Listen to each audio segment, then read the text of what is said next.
Olá, meu querido aluno, olá, minha querida aluna, tudo bem? Estamos aí na nossa primeira aula de Direito Constitucional e, conforme prometido, nós vamos direto ao ponto, né? Não temos muito tempo para estudar, temos apenas 3 meses até a prova e nós já iniciaremos com o nosso primeiro item do edital. Nós temos lá o quê? Primeiro item do edital, Constituição, histórico do constitucionalismo. E esse vai ser o objeto da nossa aula de hoje, histórico do constitucionalismo. Para falar sobre o histórico do constitucionalismo, meus queridos, nós precisamos primeiro estabelecer um conceito mínimo. Depois nós teremos uma aula específica sobre conceito de Constituição, certo? Que é a nossa segunda aula. Mas o que seria constitucionalismo? Constitucionalismo, meus queridos, representa uma técnica específica de limitação de poder, ou seja, técnica específica de limitação de poder com fins garantísticos. Este é um conceito aí mínimo de constitucionalismo para você anotar aí no seu caderninho para a gente continuar a nossa aula falando sobre o histórico do constitucionalismo. Você saiba o que é o constitucionalismo, tranquilo? Então é uma teoria normativa da política. O professor Kilder Gonçalves Carvalho, ele estabelece duas perspectivas do constitucionalismo, que seria a perspectiva jurídica, o que seria um sistema normativo em que se encontra acima dos detentores do poder. Então, no aspecto jurídico, para o professor Kilder Gonçalves Carvalho, o aspecto jurídico do constitucionalismo é o que? Um sistema normativo que se encontra acima dos detentores de poder. E sociologicamente, ou seja, no aspecto sociológico, constitucionalismo seria o que? Um movimento social que dá sustentação à limitação de poder. Então sempre constitucionalismo está ligado que à limitação de um poder arbitrário. Tudo bem? O professor André Ramos Tavares, ele estabelece um aspecto, né, do conceito de constitucionalismo que pode ser reduzido ao que? Ao estudo da evolução histórico-constitucional de determinado Estado. Este também é um aspecto importante do constitucionalismo, ou seja, é o estudo da evolução histórico-constitucional de um determinado Estado. Tudo bem? Então, limitação do poder arbitrário e prevalência dos direitos fundamentais. Esse é um conceito aí que nós temos que ter de constitucionalismo para iniciar o nosso primeiro item, que é o que?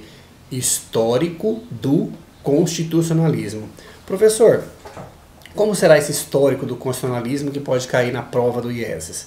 Vamos lá. Nós vamos dividir essa evolução histórica em 4 momentos. Primeiro, a Idade Antiga, a Idade Média, a Idade Moderna e a Idade Contemporânea. Idade Antiga até o século V, certo? A Idade Média do século V até a queda de Constantinopla, lá em 1453, certo? No século XV. A Idade Moderna, da queda de Constantinopla até a Revolução Francesa, de 1789, ou seja, Idade Moderna, de 1453 até 1789. E, por fim, os tempos atuais, ou seja, a Idade Contemporânea, que vai de 1789 até os dias atuais, tudo bem? Você pode voltar à aula para você conseguir anotar sem nenhum problema, lembrando que você pode assistir essa aula 2 vezes, pode assistir agora, finalizar a aula e depois assistir novamente para conseguir anotar tudo que nós estamos falando e conseguir fazer a revisão desse conteúdo até o dia da prova, tudo bem? Então vamos lá.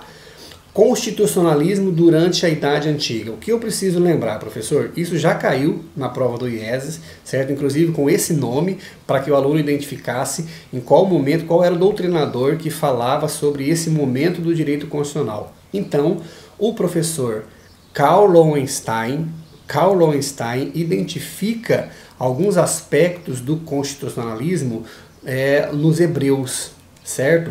Aquele Estado teocrático que dá limitações ao poder político, ou seja, os profetas eles eram responsáveis por fiscalizar os atos de governo, ou seja, estabeleciam alguns limites. Esses limites bíblicos são o quê? Limitações ao poder político. Então já é um primeiro aspecto de constitucionalismo identificado por Karl Lowenstein, tudo bem? O mesmo professor Karl Lowenstein identifica o constitucionalismo lá nas cidades-estados da Grécia, certo? Nas cidades-estados gregas, nós tínhamos lá um aspecto do direito constitucional, do constitucionalismo, que seria o quê? A democracia direta.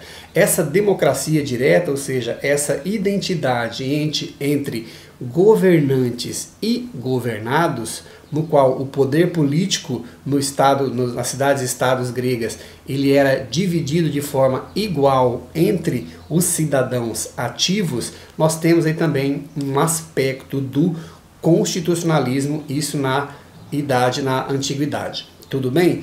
Na Idade Média, meus queridos, o que vocês precisam lembrar é o seguinte: a Idade Média, principal documento de identificação do constitucionalismo, Carta Magna de 1215.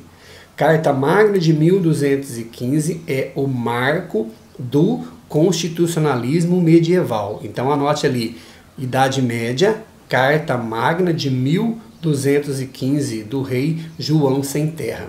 Tranquilo? Seguindo no nosso histórico do constitucionalismo, nosso primeiro item do edital, nós temos o que? A Idade Moderna. Idade Moderna você vai anotar aí no seu caderninho.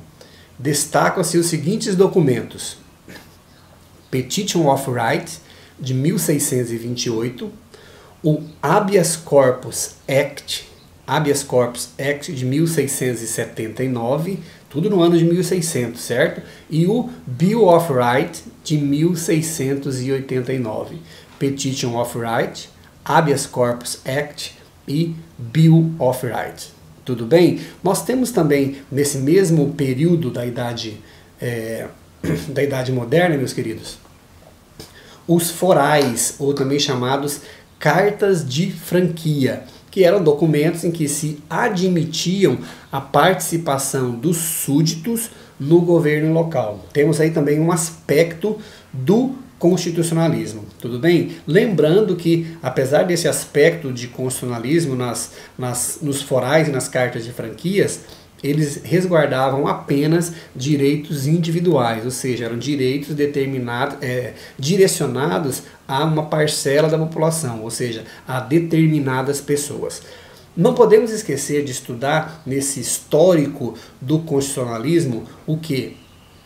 O constitucionalismo norte-americano, que é caracterizado pelos contratos de colonização.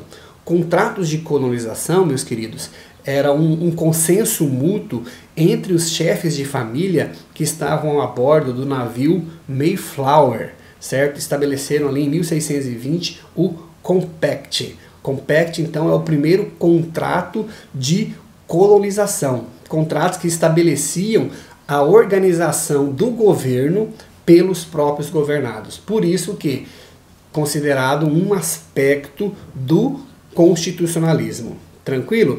Por fim, o professor Kildare Gonçalves identifica como indícios também dessa evolução do constitucionalismo o que?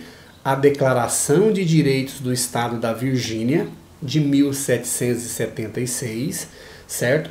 As constituições das ex-colônias britânicas da América do Norte e, por fim, a Constituição da Confederação dos Estados Americanos, hein? Primeiro que Constituição da Confederação dos Estados Americanos de 1781. Tranquilo? Seguindo no nosso histórico do constitucionalismo, nós falaremos agora então sobre o constitucionalismo moderno, ou seja, durante a Idade Contemporânea, conforme os marcos que nós estabelecemos no início dessa nossa aula. Esse constitucionalismo moderno, durante a Idade Contemporânea, ele é marcado pelas constituições escritas. Primeira, a Constituição norte-americana, de 1789, e aí já não é mais a Constituição da Confederação dos Estados Unidos Americanos, hein? Nós temos agora o que? A Constituição Norte-Americana, de 1787. A Constituição Francesa, de 1791, seguindo essa nossa evolução histórica. Lembrando, meus queridos, que a Constituição Francesa, isso já foi objeto de prova, ela tem como preâmbulo a Declaração Universal dos Direitos do Homem e do Cidadão. Lembra a Declaração Universal dos Direitos do Homem e do Cidadão de 1789? Então, ela é o preâmbulo da Constituição Francesa de 1791. Constituição que estabelece o quê? O povo como titular legítimo do poder, assim como é estabelecido na nossa Constituição, na Constituição Brasileira de 1988. Tudo bem? Esse constitucionalismo moderno da idade contemporânea, meus queridos, ele é marcado pelo quê? Pelo liberalismo. É o constitucionalismo liberal. O que seria isso, professor? É o constitucionalismo que tem como marca principal, como marcas, o individualismo, a abstenção do Estado, ou seja, a não intervenção do Estado nos direitos individuais e a valorização da propriedade privada e proteção do indivíduo. Então, constitucionalismo liberal, individualismo, abstenção estatal, valorização da propriedade privada e proteção do indivíduo. Tudo bem? Nós temos depois, seguindo nesse nosso aspecto histórico, o que a doutrina chama de segunda geração ou segunda dimensão de direitos, que é caracterizada pela Constituição do México de 1917 e a Constituição Alemã de Weimar de 1919, que estabelece o que ali? Um Estado social de direito. Não temos mais o que? O constitucionalismo liberal. Já temos aqui o que? O constitucionalismo social, que estabelece um Estado social de direito. Esse Estado social de direito é refletido na nossa Constituição de 1934. Tudo bem? Professor, só para a gente ter fixado bem esses aspectos, eu não posso deixar de falar para vocês de mais dois aspectos ainda, três na verdade. O que é constitucionalismo globalizado? Meus queridos, constitucionalismo globalizado, ele tem como marco o que o professor Boulos chama de totalitarismo constitucional. Ou seja, é aquele constitucionalismo que tem como base uma constituição programática, uma constituição que estabelece metas que devem ser atingidas pelo Estado, ou seja, que estabelecem programas de governo. Esse é o sentido que o professor Canotilho nos estabelece de constituição dirigente. Tudo bem? Lembrando sempre que esse constitucionalismo programático, o professor André Ramos Tavares, ele nos diz que nós devemos estabelecer, enaltecer o constitucionalismo da verdade. Ou seja, essas normas programáticas, elas devem ser de duas categorias. Uma são aquelas normas inalcançáveis pela maioria dos estados e elas não podem estar presentes na Constituição, ou seja, essas normas programáticas que não podem ser alcançadas devem ser abolidas de todo o texto constitucional. E também temos o que? As normas programáticas que podem ser implementadas, mas que não são em razão de falta de motivação política. Então, essas primeiras inalcançáveis devem ser erradicadas da Constituição e as segundas, elas precisam ser cobradas do poder público para que esses programas, para que essas metas sejam atingidas. Tudo bem, meus queridos? E aí, seguindo na nossa aula, nós temos o que? O constitucionalismo do futuro. Professor, se cair na minha prova sobre constitucionalismo do futuro, o que pensar do futuro? A maioria da doutrina entende que o constitucionalismo do futuro é aquele constitucionalismo que incorpora a ideia de Estado constitucional social, incorpora o quê? O constitucionalismo fraternal, o constitucionalismo solidário. Então, é aquele constitucionalismo que faz a junção do aspecto social com os direitos de fraternidade e de solidariedade, certo? É a Constituição do Porvir. Constituição que estabelece, então, que não gera falsas expectativas, ou seja, Constituição que estabeleça verdades, que tenha como base a solidariedade, ou seja, a justiça social, que tenha um consenso democrático e que o que? Estabeleça uma continuidade, em que não haja ruptura, que essa ruptura de uma Constituição não pode deixar de levar em conta os avanços já conquistados. Tudo bem? Essa é a nossa Constituição do Porvir, que tem como principal aspecto o que, professor? A universalização. Universalização é o aspecto da Constituição do futuro em que prevalece o princípio da dignidade da pessoa humana de maneira universal, ou seja, é uma proibição, uma vedação de qualquer forma de desumanização, ou seja, a prevalência do princípio da dignidade da pessoa humana de maneira universal. Tudo bem, meus queridos? Para a gente encerrar essa nossa aula, agora sobre a evolução, sobre o histórico do constitucionalismo, nós falaremos um pouco sobre o neoconstitucionalismo. Professor, se cair na minha prova sobre neoconstitucionalismo, o que é neoconstitucionalismo, professor?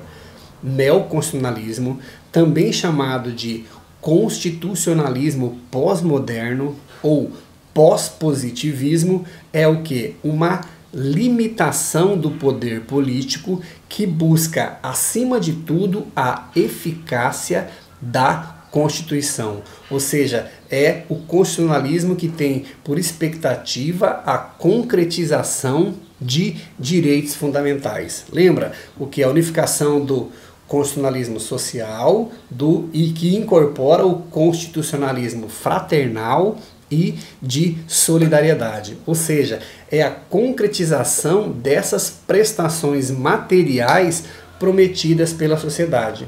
Implantação, portanto, de um Estado democrático, social, fraterno e solidário de direito.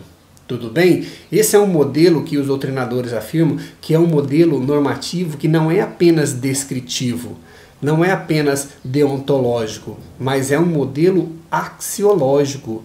Aquela diferença entre normas do constitucionalismo antigo e medieval de estabelecer apenas a diferença de normas entre grau, a Constituição como norma acima das normas infraconstitucionais, esse aspecto é o que? Também axiológico, é a Constituição como valor em si. Tudo bem?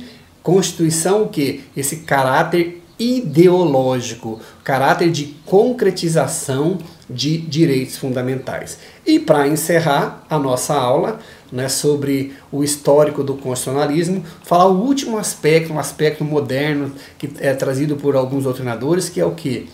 O novo constitucionalismo democrático latino-americano, que alguns doutrinadores chamam de constitucionalismo pluralista, constitucionalismo andino ou indígena, certo?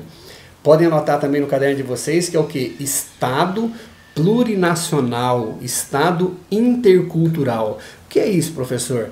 Essa é uma espécie de constitucionalismo trazida por alguns estados latinos-americanos, em especial após 2008, com a Constituição do Equador, a Constituição da Bolívia, que estabelece uma ideia de Estado plurinacional, ou seja, é um constitucionalismo que reconhece o direito a uma diversidade cultural, que estabelece o direito a uma identidade cultural. Tudo bem? E essa Constituição estabelece alguns conceitos, né, tem como base a legitimidade e a participação popular. Tudo bem? Mantém, portanto, o quê? Uma unidade com garantia de diversidade. Esse é o constitucionalismo pluralista, constitucionalismo plurinacional, constitucionalismo intercultural. Tudo bem, meus queridos? Então, essa foi a nossa primeira aula sobre o histórico do constitucionalismo, abordamos aí todos os aspectos, desde a idade antiga até a idade contemporânea, e aguardamos você na nossa próxima aula. Próxima aula daqui a pouquinho, você já pode assistir essa aula aqui no nosso curso, que é o que? O conceito de Constituição. Até daqui a pouquinho, meus queridos.